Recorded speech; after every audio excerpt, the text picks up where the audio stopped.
गांव के एक छोटे से घर में सुधा अपने माता पिता के साथ रहती थी। सुधा के पिता किसान थे। उनके पास एक खेत था जिसमें वे खेती किया करते थे। सुधा गांव के बच्चों को पढ़ाती थी, जिससे उसे कुछ पैसे मिल जाते थे। इधर गांव में कभी सूखा पड़ जाता था, कभी बाढ़ आ जाती थी, जिससे फसलें नष्ट हो जाती थीं। कभी कभी तो भूखे मरने की नौबत आ जाती थी। ऐसे में सुधा अपने परिवार को लेकर बहुत परेशान रहती थी। इधर उसके माता पिता उसकी शादी को लेकर बहुत परेशान रहते थे। सुधा की एक सहेली थी, सपना। वह अच्छे संपन्न परिवार से थी। उसके पिता ने उसे पढ़ने के लिए शहर भेज दिया। एक बार सपना छुट्टियों में गांव आई।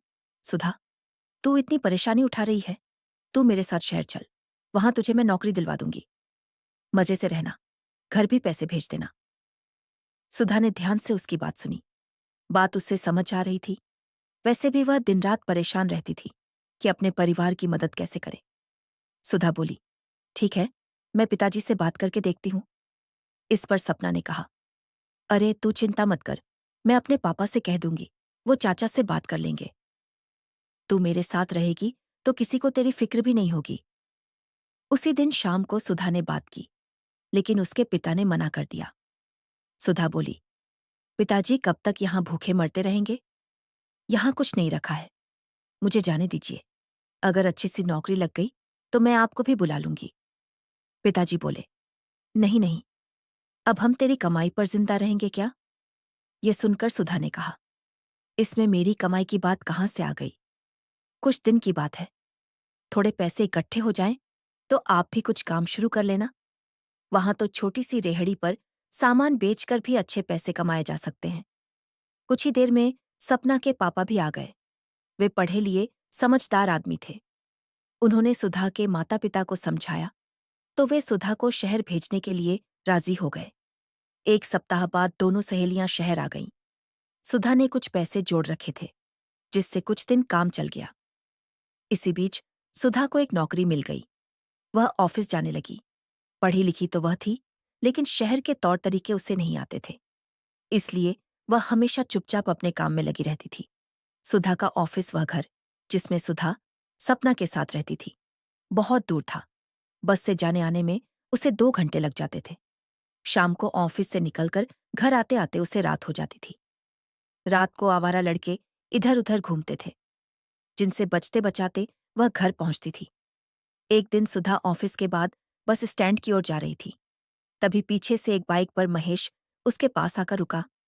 महेश उसके ही ऑफिस में काम करता था और कभी कभी काम में सुधा की मदद भी कर दिया करता था। वह बोला, सुधा, घर जा रही हूं, लेकिन आज तो बसों की हड़ताल है। दोपहर को यहां बस से किसी का एक्सीडेंट हो गया था। पब्लिक ने बस फूंक दी, तब से सारे बस वाले हड़ताल पर चले गए। ये सुनकर सुधा डर गई। अब वह घर कैसे जाएगी? वह इधर उधर ऑटो ढूंढने लगी, लेकिन जो भी ऑटो आ रहा था वह पहले से भरा हुआ था। तब महेश ने कहा, सुधा बैठो, मैं तुम्हें घर छोड़ देता हूं। बस न होने के कारण ऑटो पहले से ही भरे हुए आ रहे हैं। सुधा डरते डरते महेश की बाइक पर बैठ गई। कुछ ही देर में दोनों घर पहुंच गए। सुधा ने महेश से कहा, आपका बहुत बहुत धन्यवाद। आज आप नहीं होते तो पता नहीं क्या होता। महेश बोला, मैं यहाँ पास ही में रहता हूँ और रोज इसी रास्ते से जाता हूँ। अगर तुम्हें बुरा न लगे तो मेरे साथ चला करो, जाना तो हमें एक ही जगह है। फिर बसों में धक्के खाने का क्या फायदा? सुधा झेपते हुए बोली, नहीं, आप क्यों परेशान हो रहे हैं? मैं चली जाऊंगी। महेश ने मुस्कुराते हुए कहा, अच्छा बाबा, तुम्हारा आत्मसम्मान आड़े आ रहा है तो कभी कभी बाइक में पेट्रोल भरवा देना या कभी कभी चाय पिला देना। फिर उसने सीरियस होते हुए कहा, देखो, सुबह की तो कोई बात नहीं, लेकिन रात को यहाँ गुंडागर्दी शुरू हो जाती है। अनजान शहर हो, तुम अकेली हो, अपनी सेफ्टी के बारे में सोचो। सुधा हाँ कर देती है और मुड़कर अपने फ्लैट की ओर चल देती है। रात को सुधा सपना को सारी बातें बताती है तो सपना कहती है, सुधा, अपनी गांव की सोच से बाहर निकलकर दुनिया देख, अच्छा खासा दोस्त मिल रहा है। शहरों में ये सब आम बात है, यहाँ कोई टोकने थोड़े आ रहा है। अगले दिन से सुधा महेश के साथ ऑफिस जाने लगी। धीरे धीरे उनकी नजदीकियां बढ़ने लगीं। दोनों को एक दूसरे का साथ अच्छा लगने लगा। ऑफिस से निकलकर दोनों इधर-उधर घूमते, साथ में काफी पीते बातें करते, फिर महेश सुधा को घर छोड़ देता था। समय जैसे पंख लगाकर उड़ रहा था। एक दिन सुधा जब घर पहुंची, तो देखा उसके पिताजी बैठे थे। अरे पिताजी, आप कब आए? पिताजी बोले, बस बेटा, तुझे बहुत समय से देखा नहीं था, इसलिए चला आया। कैसी है तू? और इतनी देर से घर आती है? सुधा को लगा जैसे उसकी चोरी पकड़ी गई। वह बोली, बाबा, शहर में ऐसा ही होता है। नौकरी में बहुत काम करना पड़ता है, आते आते रात हो जाती है। पिताजी ने चिंता जताते हुए कहा, बेटा देख ले, नहीं तो घर चल, वहां भी तो खर्चा चल ही रहा था। तुझे परेशान देखकर बहुत तकलीफ होती है। तेरी माँ भी बहुत परेशान रहती है। ये सुनकर सुधा सकपका गई। वह बोली, नहीं पिताजी, आप परेशान ना हो, मैं बहुत मजे में हूं। यहाँ रहना मुझे बहुत अच्छा लग रहा है और मैंने काफी पैसे भी जोड़ लिए हैं। कल मैं बैंक से निकालकर आपको दे दूंगी, आप ले जाना। यह सुनकर उसके पिता बोले, नहीं बेटा, हम तेरी कमाई कैसे ले सकते हैं? तू अपने पास ही रख, पर जब भी तू परेशान हो, घर आ जाना। अगले दिन सुबह होते ही उसके पिता गांव चले गए। उस दिन सुधा को थोड़ा डर तो लग रहा था कि कहीं उसकी चोरी पकड़ी न जाए, क्योंकि वह महेश के प्यार में पड़ चुकी थी और गांव में यह सब बहुत बुरा माना जाता है।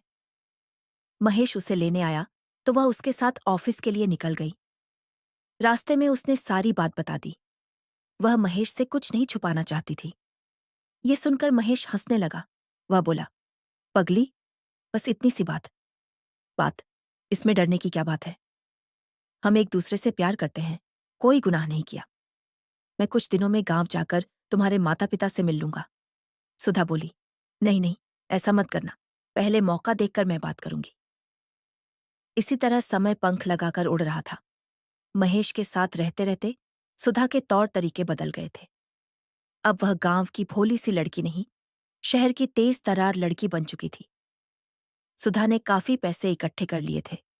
इस बार उसने सोचा, क्यों ना दिवाली पर माँ पिताजी से मिलाऊं। वह ऑफिस से छुट्टी लेकर गांव के लिए निकल गई। माँ पिताजी के लिए उसने कपड़े खरीदे, शहर से बढ़िया सी मिठाई ली और गांव पहुंच गई। अचानक बेटी को देखकर सुधा की माँ बहुत खुश हुई। उनकी आंखों से आंसू बहने लगे। दोनों माँ बेटी घंटों बातें करती रहीं। फिर उसकी माँ उसकी पसंद का खाना बनाने चली गई। शाम तक उसके पिताजी भी खेत से आ गए थे। सुधा को देखकर वे बहुत खुश हुए, लेकिन जैसे जैसे सुधा उनसे बात कर रही थी, उन्हें एहसास हो रहा था कि ये वो सुधा नहीं है जो गांव से शहर गई थी। अब वह केवल पैसों की बातें करती थी, शहर की चमक दमक की बातें। उसे अब उसके माता पिता बेकार नजर आ रहे थे। सुधा के पिता उसकी बातों को सुनकर असहज महसूस कर रहे थे। 2 दिन बाद दिवाली थी। सबने मिलकर दिवाली मनाई, लेकिन सुधा के पिता अपनी बेटी के व्यवहार से खुश नहीं थे।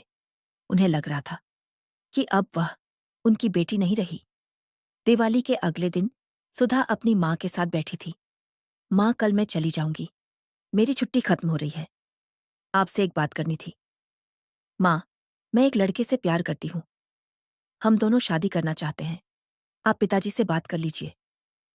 बेटी, ये तू क्या कह रही है? तेरे पिता सुनेंगे तो बहुत गुस्सा करेंगे। ये सुनकर सुधा बोली, माँ, ये सत्य है, आप दोनों को मानना ही पड़ेगी। अब मैं किसी गांव के लड़के से शादी करके यहां तो रह नहीं सकती। आप मान जाओ तो अच्छा है, वरना शादी तो हम वैसे भी कर लेंगे। अपनी बेटी अब पराई सी लगने लगी थी। शाम को सुधा की माँ ने उसके पिता को सारी बात बता दी। यह सुनकर उसके पिता बहुत गुस्सा हुए। इसी दिन के लिए मैंने तुझे शहर भेजा था कि तू हमारी नाक कटवा दे। ये रिश्ता नहीं हो सकता और न तुझे अब शहर जाने की जरूरत है। मैं कोई ढंग का लड़का देखकर तेरी शादी करा दूंगा। सुधा बोली, देखिए पिताजी, मैं शादी करूंगी तो महेश से ही करूंगी। मैं आपको शादी का निमंत्रण भेज दूंगी, मन करे तो आशीर्वाद देने आ जाना। सुधा की बात सुनकर उसके माता पिता आश्चर्यचकित रह गए। उन्हें कुछ समझ नहीं आ रहा था। सुधा की माँ ने कहा, सुनो जी, अभी आप गुस्से में हो, वो भी उल्टे जवाब दे रही है, सुबह बात कर लेंगे। रात भर दोनों करवटें बदलते रहे। उनकी आंखों से नींद उड़ चुकी थी। सुबह जब दोनों उठे तो देखा सुधा एक चिट्ठी छोड़कर चली गई है। उसमें लिखा था, पिताजी, मैं इस गांव और यहाँ के दकियानुसी विचारों को छोड़कर जा रही हूँ। शादी का कार्ड भिजवा दूंगी। आपका मन हो तो आ जाना आशीर्वाद देने। सुधा को अब किसी की परवाह नहीं थी। वह शहर पहुंच गई। अगले दिन सुबह वह ऑफिस जाने के लिए तैयार हुई। उसे आज महेश को सारी बातें बतानी थी। वह महेश का इंतजार कर रही थी, लेकिन वह नहीं आया। न ही सुधा का फोन उठा रहा था। सुधा ऑफिस पहुंची तो भी महेश ने उससे बात नहीं की। वह बहुत परेशान थी। लंच में उसने महेश को रोक लिया। क्या बात है, तुम मुझसे बात क्यों नहीं कर रहे हो? महेश बोला। सुधा, अब मेरे तुम्हारे रास्ते अलग अलग हैं। मैंने शादी का फैसला कर लिया है। मेरा रिश्ता पक्का हो गया है। ये सुनकर सुधा के पैरों तले जमीन खिसक गई। ये तुम क्या कह रहे हो? हम दोनों शादी करने वाले थे। महेश ने कहा। मैंने अपने पापा से बात की थी, लेकिन वो नहीं माने। और मेरा जिस जगह रिश्ता पक्का किया है, वे करोड़पति हैं। उनकी इकलौती लड़की है। मैं तो इस ऑफिस से भी रिजाइन दे रहा हूं। शादी के बाद मुझे ही उनका सारा बिजनेस संभालना है। और तुमसे शादी करके मुझे क्या मिलता? हम दोनों जिंदगी भर इसी ऑफिस में घिसते रहते, एक एक चीज के लिए तरसते रहते। हो सके तो मुझे भूल जाओ। सुधा वहां से उठकर सीधे अपने बॉस के केबिन में गई और बोली, सर, मेरी तबीयत ठीक नहीं है। मुझे हाफ डे चाहिए। उसके बॉस ने उसे छुट्टी दे दी। वह अपना बैग उठाकर ऑटो लेकर अपने फ्लैट पर आ गई। आते ही बिस्तर पर लेट गई। उसकी आंखों से आंसू बह रहे थे। मेरे साथ ठीक ही हुआ। मैंने अपने माता पिता को धोखा दिया। बदले में मुझे तो धोखा मिलना ही था। अब किस मुंह से गांव जाऊं? मन करा है आत्महत्या कर लूं। शाम को उसने सपना को सारी बात बता दी। सपना समझ गई कि परिस्थिति बहुत नाजुक है। सुधा कुछ गलत कदम ना उठा ले, इसलिए उसने कहा, माता पिता, आखिर माता पिता ही होते हैं। वे तुझे माफ कर देंगे। कल सुबह हम दोनों गांव चलेंगे। सुधा मना करती रही, लेकिन सपना उसे लेकर गांव पहुंच गई। घर पहुंचते पहुंचते शाम हो गई थी। सुधा सपना के साथ अपने घर पहुंची। आंगन में उसके माता पिता एक चारपाई पर बैठे थे। सुधा जाते ही अपने पिता के पैरों में गिर गई। पिताजी, मुझे माफ कर दीजिए। मुझसे बहुत बड़ी गलती हो गई। मैंने आपके सपनों को तोड़ा, आपको धोखा दिया। उससे बड़ा धोखा मुझे भी मिला। अब मैं कभी शहर नहीं जाऊंगी। जहां आप मेरी शादी करेंगे, मैं कर लूंगी। सुधा के पिता ने उसे उठाया और गले से लगा लिया। बेटा, सब भूल जा। जो बीत गया उस पर पछतावा करने की जरूरत नहीं। मेरी बेटी मुझे वापस मिल गई, इससे बड़ी कोई बात नहीं है। इस तरह गांव की भोली लड़की